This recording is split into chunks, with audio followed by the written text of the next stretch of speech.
할렐루야. 우리 교회가 벌써 37주년이 됐습니다. 1988년도에 개척을 하고요.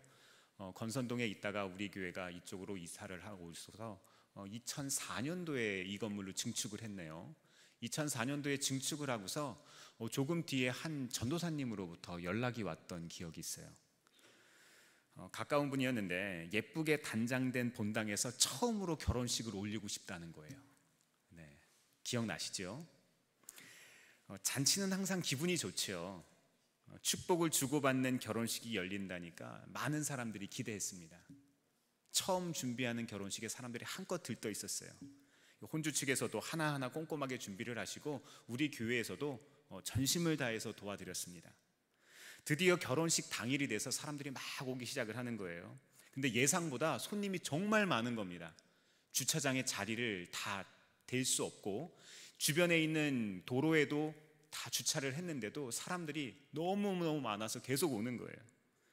다행히 예식을 무사히 마치고요, 사진 촬영까지 다 끝났습니다. 이제 그 지하에 있는 우리 소예배당과 우리 옆에 있는 이 로덴 카페에서 이제 피로연이 열렸는데 식사 도중에 그만 문제가 생긴 겁니다. 어떤 문제가 생겼을까요? 음식이 거의 다 떨어져 가는 겁니다. 출장 뷔페 업체에서 음식을 나름대로 넉넉하게 준비해 왔는데 예상보다 손님이 너무 많이 온 거예요. 큰일 났습니다. 갑자기 음식을 어디서 뚝딱 합니까? 우리 교회 여성교회 회원들이 음식을 아무리 잘하셔도 지하에서 지금 음식을 만들어낼 수는 없잖아요, 그죠? 재료도 없는데 잔칫날에 음식 떨어지면 진땀 납니다. 다행히 재빠르게 근처에 있는 중화요리집마다 전화를 돌린 거예요. 그래서 짜장면, 탕수육을 막 배달을 시킨 거예요. 지금도 목사님이 되신 그때 혼주 목사님과 대화를 하다 보면은요, 야, 그때 이런 일이 있었네 이러면서 참 웃으면서 이야기를 합니다. 추억 삼아 나누고는 하는데 그때 생각만 하면 정말 진땀 나는 거예요. 근데 오늘 성경에 보니까 그와 비슷한 사건이 나오고 있어요. 예수님의 첫 번째 기적을 행했던 상황과 장소에 대해서 오늘 요한복음은 이야기하는데요, 2장 1절에서 3절 같이 한번 좀 읽어볼까요? 시작. 사흘째 되는 날에 갈릴리 가나에 혼인잔치가 있었다. 예수의 어머니가 거기에 계셨고 예수와 그의 제자들도 그 잔치에 초대를 받았다. 그런데 포도주가 떨어지니 예수의 어머니가 예수에게 말하기를 포도주가 떨어졌다 하였다. 아멘. 아멘. 예수님의 첫 번째 기적 사건에 대해서 오늘 요한복음은 이야기하는데요, 이 갈릴리 가나의 결혼식 장소에서 포도주가 모자란 사건이 생겼다는 거예요. 예수님의 첫 번째 기적은 잔치집에서 일어났다는 거예요. 왜 잔치집에서 일어났을까? 왜 하필 잔치집이었을까요? 그거는 예수님께서 우리에게 주시고 싶어하는 삶, 우리가 그리스도인으로서 누리고자 하는 삶은요, 모자라지 않는 삶을 이야기하시는 거예요. 풍성한 삶을 이야기하시는 거예요. 잔치자리와처럼 우리의 삶이 풍성하기를 하나님께서 원하신다는 겁니다. 하나님이 부유하시고 우리도 부유하기를 원하신다는 거예요. 그런데 가나 잔치는 풍성하지 못했습니다. 문제가 생긴 거예요. 하지만 이렇게 모자란 상황에서 예수님께서 어떻게 하셨습니까? 놀라운 기적의 사건을 베풀어 주신 겁니다. 지금 여러분의 삶에 뭐가 부족하십니까? 뭐가 제일 부족하세요? 결혼해서 아이를 낳지 못하는 가정에는 아이가 갖고 싶은 것이 제일 채워지고 싶은 거일 겁니다. 재정적으로 어려움 당하는 사람들도 있겠죠. 대출금이 너무 많아서 그거에 상환하기가 너무 버거운 사람들도 있을 겁니다. 또 어떤 사람은 취직을 해야 하는데 여러 가지 구직 시험을 보는데 계속해서 번번이 낙방하는 사람들도 있을 수 있어요. 우리는 살다 보면 많은 부족을 느낍니다. 통장 잔고도 있고 학업의 능력, 좋지 않은 형편, 성숙하지 못한 인격도 있고요, 관계의 기근도 있고 여러 가지 부족을 우리는 경험하고 살아요. 이런 것들이 어떻게 채워질 수 있을까요? 어떻게? 하나님께서 우리에게 그것이 채워지는 것이 하나님의 뜻과 목적과 계획인데 그렇다면 어떻게 하게 살 수 있겠냐고요. 예수님이 우리와 함께 하시면 채워질 수 있습니다. 너무 쉽게 얘기한다고요? 아니요, 이야기를 좀 들어보세요. 아들 둘의 아빠로 살아가면서 제가 제일 어려운 게 뭔지 아세요? 아빠를 처음 해본다는 거예요. 아빠를 처음 해보는 거예요. 2번, 3번 정도 해봤으면 좀 나았을 텐데 처음 해보는 게 참 어렵습니다. 그럼 애들도 이야기하죠. 저도 처음 아들로 살아봅니다. 이렇게 이야기하죠. 가끔 소경이 소경을 데리고 걸어가는 것 같은 그런 생각이 듭니다. 이렇게 우리는 완전하지 못하다는 거예요. 우리는 부족함을 경험하고 살아갑니다. 우리들의 삶은요, 그런데 리허설이 없습니다. 엉뚱하지만 우리가 꿈꾸는 삶, 어떤 삶 꿈꾸십니까? 한번 얘기해 볼까요? 나는 이런 삶을 꿈꾼다. 뭐 이런 거 있잖아요. 그죠? 연봉 얼마부터 시작할까요? 얼마부터 하면 만족스러우시겠어요? 한 1억부터 시작할까요? 부족하십니까? 그럼 건물주부터 할까요? 네, 좋습니다. 돈은 써도 남습니다. 돈이 남아서 이름 좀 남겨보려고 이제는 기부도 합니다. 휴가는 내가 가고 싶을 때 해외로 언제든지 갈 수 있어요. 백화점에는 VIP여서 라운지도 이용하고 주차장도 발렛 파킹 이용합니다. 작년 기준으로요, 대부분의 백화점에서 VIP 기준이 얼마인 줄 아십니까? 1억 2천. 네, 1억 2천 쓰면 VIP 됩니다. 백화점에서만. 근데 999명은 특별하게 그 회원들과도 또 차별된 VVIP 서비스를 제공한다고 하네요. 아이들은 말 안 해도 성적 올라가고요, 진로가 확실히 열려 있습니다. 곳간에서 인심 난다고 이웃들과는 관계가 너무 좋아요. 맨날 바베큐 파티하는 거예요. 생각만 해도 좋지 않습니까? 우리는 뭐 이런 삶, 이 정도 되는 삶을 원합니다. 근데 진짜 우리 삶을 보면 어떻습니까? 월급날 월급은 숫자로만 찍혀 있잖아요. 내 손에는 안 들어오고. 장고는 늘 빕니다. 회사는 퇴직 당하지 않고 다니기만 해도 다행입니다. 공부는 나도 못했으면서 맨날 애들 보고 잘하래요. 해외여행은커녕 가족여행 언제 다녀왔는지 기억도 안 납니다. 사는 건 매일 똑같고 대출금 상환은 왜 이렇게 빨리 돌아옵니까? 그것만이 아닙니다. SNS만 하면 남들과 비교되는 내 모습 때문에 부끄러워서 어디 이야기도 못합니다. 괜히 짜증만 나고요, 모든 관계가 어렵습니다. 마음에는 우울감이 밀려와요. 그런데 가장 큰 일은 뭔지 아세요? 내가 오래전 경험했던 하나님이 더 이상 기억나지 않는다는 거예요. 우리 인생에는 늘 부족한 부분들이 있습니다.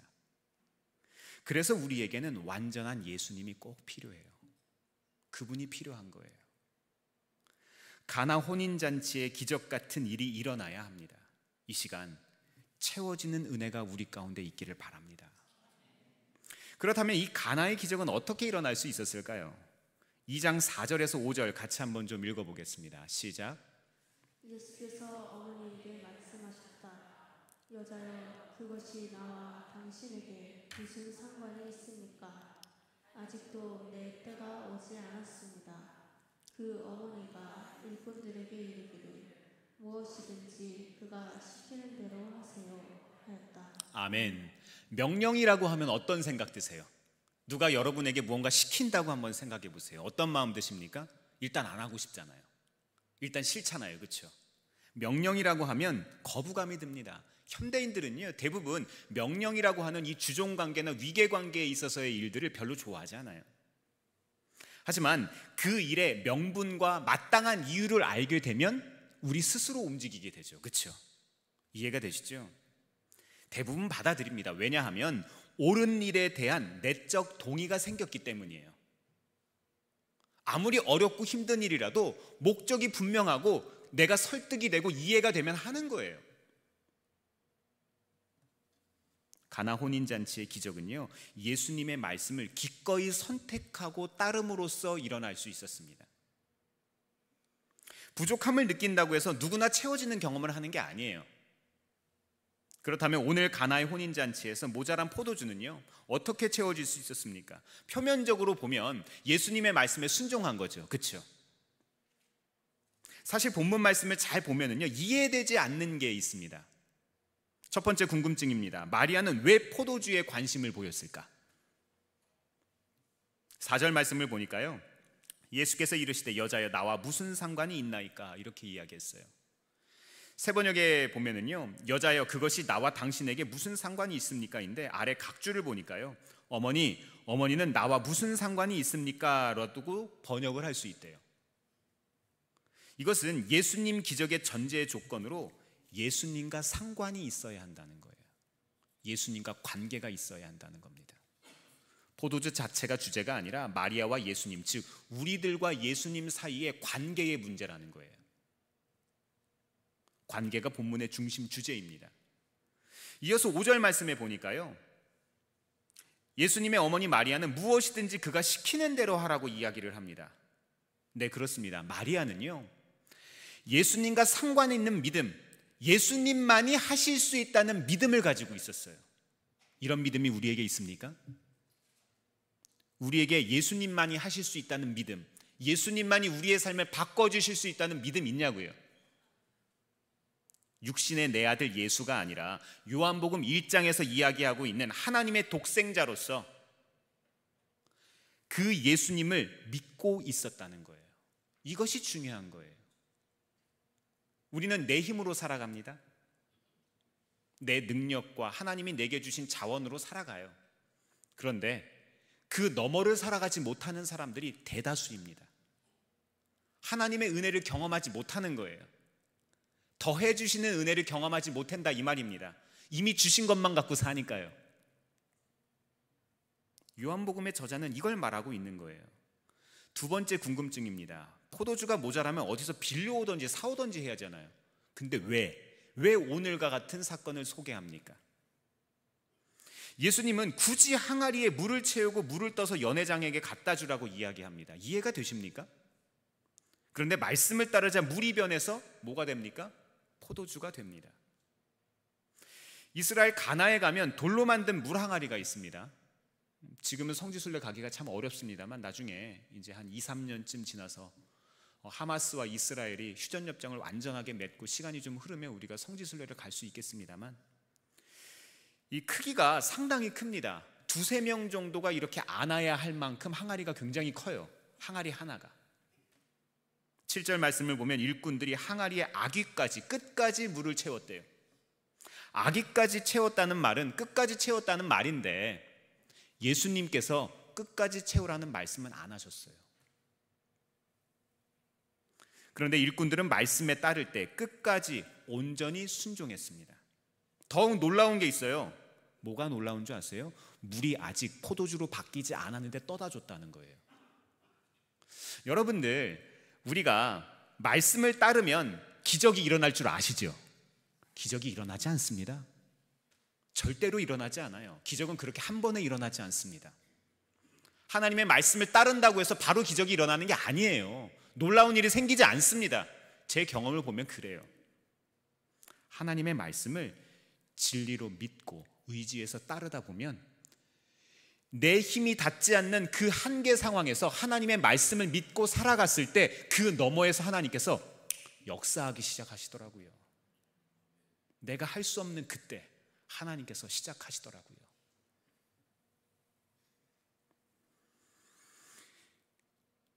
생각해 보세요. 물 가져다 줬다가 망신만 당하고 난리가 날 수 있습니다. 지금 잔치자리 아닙니까? 파혼당할 수도 있는 거예요, 자칫. 그런데도 일꾼들은 예수님의 말씀에 온전히 순종한 겁니다. 단지 듣기 싫은 누군가의 명령이 아니라 예수님이라는 분 자체, 예수님에 대한 전적인 신뢰가 있었기 때문에 가능한 거예요. 2장 말씀의 첫 구절은요, 사흘째 되던 날이래요. 사흘째 되던 날. 잔치가 길었다고도 우리가 이해할 수 있겠지만 2절 말씀에는 예수님과 제자들이 초대받았대요. 이들은 결혼식 전까지 예수님이 어떤 분인지를 며칠 동안 본 거예요. 그렇죠? 첫날 이 사건이 일어난 게 아닌 거예요. 그리고 예수님을 믿은 겁니다. 사랑하는 성도 여러분, 들어야 믿을 수 있습니다. 믿어야 순종할 수 있습니다. 그리고 순종하면 우리의 삶이 채워지기 시작합니다. 이게 놀라운 거예요. 이것이 말씀의 귀를 기울여야 하는 이유입니다. 믿음 없는 분들과 대화하다 보면 성경의 이야기들이 도무지 믿어지지 않는다는 분들이 있어요. 하지만 한번 생각해 보세요. 우리 살아가면서요, 이해할 수 없는 일들을 더 많이 만납니다. 이해할 수 있는 일들보다 이해할 수 없는 일들을 더 많이 만나요. 그 사람이 그렇게 이야기하는 거 이해되십니까? 이해가 안 되잖아요. 근데 그 사람은 그게 맞대요. 맞잖아요. 대한민국이 이렇게 부강한 나라가 될 줄 누가 이해할 수 있겠습니까? 말도 안 되는 일이라고 이야기합니다. 제가 미국 할아버지 한 분을 만났는데 그 할아버지는요, 아직까지도 가난했던 한국을 기억하고 계시더라고요. 부강한 한국을 이야기했더니 그럴 수가 없대요. 우리의 삶은요, 속상한 일, 억울한 일, 이해할 수 없는 일들로 가득 차 있습니다. 모자란 일들로 가득 차 있다 이 말이에요. 하지만 예수님은 뭐라고 이야기하십니까? 나는 곧 길이요 진리요 생명이다, 이렇게 이야기하십니다. 이 시간 예수님의 말씀에 귀를 한번 기울여 보시기 바랍니다. 내 방법과 내 생각으로 이해되지 않을지 모르겠지만 말씀대로 살아가면 놀라운 일들이 생기는 거예요. 우리의 삶에 부족한 부분 여전히 있습니까? 어떤 어려움이 있으세요? 사업장, 가정, 학교, 관계에 말 못할 사정이 있습니까? 하나님의 말씀에 귀를 기울이기를 바랍니다. 들어야 말씀을 기꺼이 따를 수 있는 거예요. 말씀에 전적인 동의와 순종이 있을 때 2000년 전의 사건이 아니라 지금 내 삶에 일어나는 놀라운 사건으로 우리는 맞이할 수 있습니다. 그렇다면 왜 예수님은 가나의 기적을 또 베푸셨을까요? 2장 11절 같이 한번 읽어보겠습니다. 시작.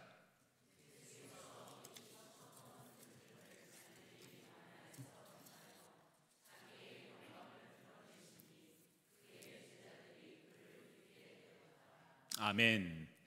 기적은요, 기적 자체의 의미가 있는 게 아니에요. 기적을 베푸신 의도가 있다는 겁니다.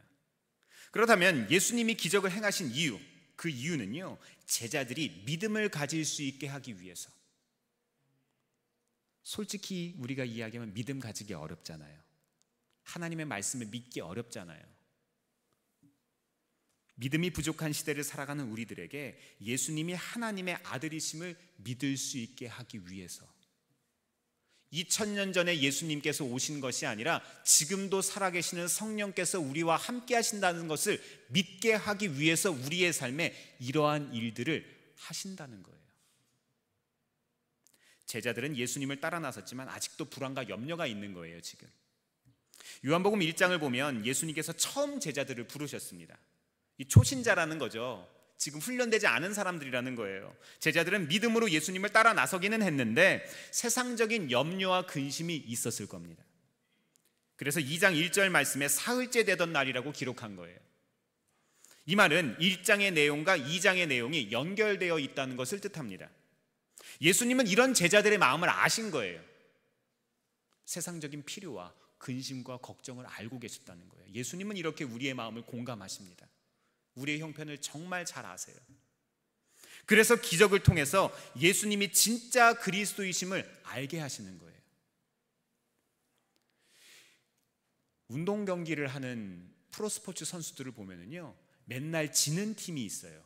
그 지는 팀은 지는 거에 익숙해져서 이기기가 참 어렵습니다. 참 이해할 수 없는데도 그 팀이 어떤 좋은 흐름을 타서 이기기 시작하면 똑같은 팀인데도 계속해서 이기는 걸 볼 수 있어요. 기세가 있잖아요. 이것은 무엇을 이야기합니까? 믿음의 위닝 멘탈리티를 뜻하는 거예요. 우리의 믿음 생활에도 신앙 생활에도 이러한 승리자의 방식, 믿음의 방식이 뿌리내려야 한다는 것을 성경은 이야기하는 거예요. 사실 일꾼들을 비롯해서 예수님의 제자들은요, 모두 기적을 기대하지는 못했을 거예요. 왜냐하면 가나 혼인잔치의 기적이 예수님이 행하신 첫 번째 기적이었거든요. 옛날에 그런 예가 없었잖아요. 그렇죠? 제가 허락받고 한 가지 사연을 좀 나누려고 합니다. 우리 교회 장영성 전도사님 부부 이야기예요. 벌써 싹 분위기가 저에게 집중을 하시네요. 무슨 얘기를 할까? 작년 1월에 우리 전도사님 부부가 결혼을 하셨는데 아이가 생기지 않아서 굉장히 걱정을 하고 계셨답니다.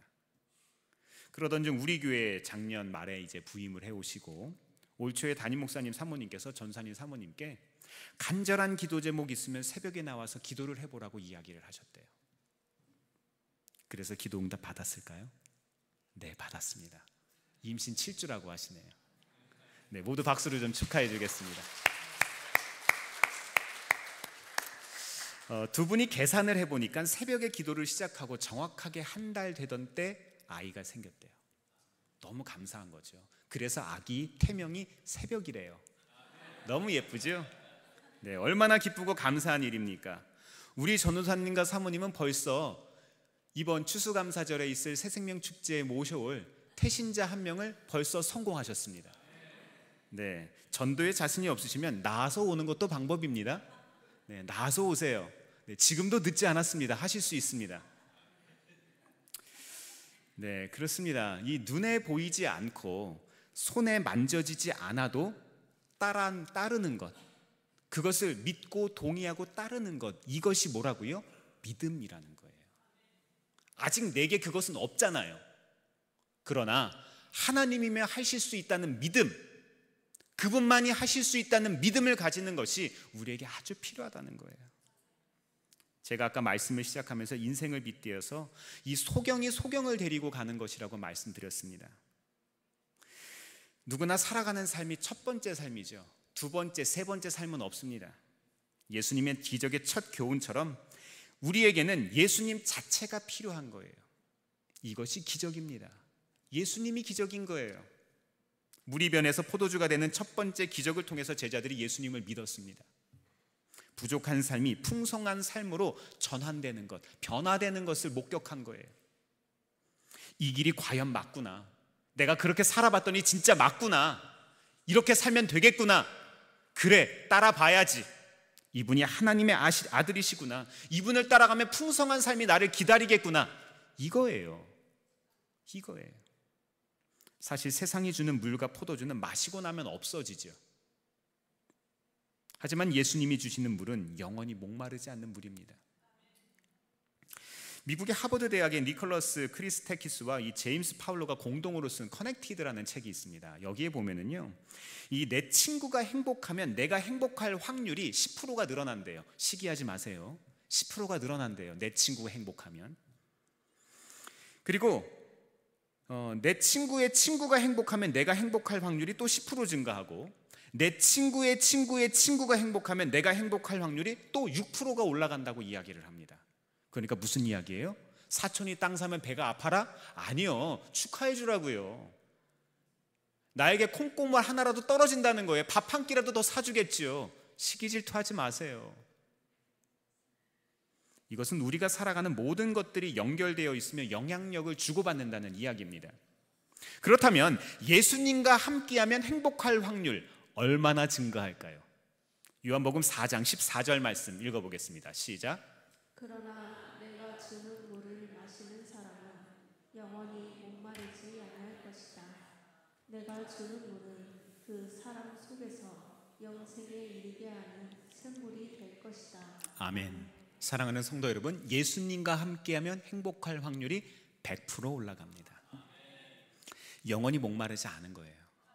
예수님의 제자들이 예수님과 같은 삶을 살 수 있었던 이유는요, 그분과 함께 했기 때문입니다. 사람을 사람답게 하는 가장 큰 부분은 만남일 거예요. 만남이 서투르고 만남을 못하기 때문에 많은 현대인들이 질병에 시달리죠. 만남이란 삶과 가치관을 함께 공유하는 겁니다. 우리의 모든 만남이 복되기를 바랍니다. 특별히 예수님과의 만남, 이 성경과의 가치관의 만남이 복되기를 바랍니다. 오늘 예수님이 첫 번째로 이 베푸신 기적의 이야기들을 우리는 듣고 있습니다. 이 말씀을 통해 어떤 예수님 만나셨습니까? 어떤 예수님을 알게 되셨어요? 우리는 이제 성경의 이야기를 우리의 일상에 적용해야 합니다. 2000년 전에 있었던 이야기를 그냥 그 옛날 이야기라고 이야기하면 그냥 역사책인 거예요. 그죠? 우리의 삶에 적용해야죠. 말씀 속의 제자들처럼 예수님을 따라 나서는 겁니다. 여기에 나오는 일꾼들처럼 아직 변하지 않은 포도주, 아직 맹물이지만 그것을 사람들에게 떠다주는 믿음의 행동이 우리에게 있어야 한다는 거예요. 예배당을 나가 일상으로 돌아가니 근데 모든 것이 똑같을 수 있습니다. 직장, 학교, 가정에서 내 위치는 여전히 똑같을 수 있어요. 게다가 현대사회에서는요, 사람과의 만남만 영향을 주는 게 아니에요. 다양한 만남들이 있습니다. TV와의 만남도 있잖아요. 미디어와의 만남도 있어요. 그렇죠? 이런 미디어를 통해서도 만남을 갖고 변했다고 생각했는데 변한 것이 아무것도 없다는 이런 현타가 옵니다. 세상이 주는 물과 방법으로 노력해보지만 잘 안 되는 거예요. 하지만 예수님께서는 지금도 우리에게 이야기하고 계세요. 우리 힘으로 하지 말라고요. 괜찮다고요. 그러지 않아도 된다고 이야기하십니다. 예수님이 나와 함께 하시는 것을 믿으십니까? 우리는 혼자가 아닙니다. 우리는 그분과 함께 동행하는 존재들입니다. 내 안에 예수님께서 사시고 우리는 성령님과 동행하는 사람들이에요. 우리는 어떤 특별한 느낌이나 경험을 가지고 내가 예수님을 만났다, 예수님과 함께 한다고 이야기하지만 그렇지 않아요. 특별한 영적 경험이 없어도 괜찮습니다. 마음으로 믿어지는 것 그 자체가 기적이라고요. 예수님 자체가 우리의 삶의 기적이 된다고요. 내가 진심으로 회개하고 예수님을 내 삶에 모시기로 기도했다면 우리 안에, 내 안에 예수님이 함께 하시는 거예요. 홍해가 갈라지는 것이 기적이 아니라니까요. 홍해를 만드신 것이 기적이죠. 우리 상황이 변화되는 것이 아니라 나를 창조하신 하나님이 나와 함께 하시는 것, 그것이 기적입니다. 기억하시기 바랍니다. 이렇게 좋은 하나님, 이렇게 좋은 예수님께서 내 아버지가 되시고 나와 함께 동행해 주신다는 것, 이것이 얼마나 큰 은혜입니까? 우리의 기도, 우리의 예배, 우리의 생각과 마음을 지켜서 예수님을 주님으로 여길 수 있기를 바랍니다. 예수님이 우리의 주님이 되실 때 우리의 삶에는 진정한 기적이 일어납니다. 함께 기도하겠습니다.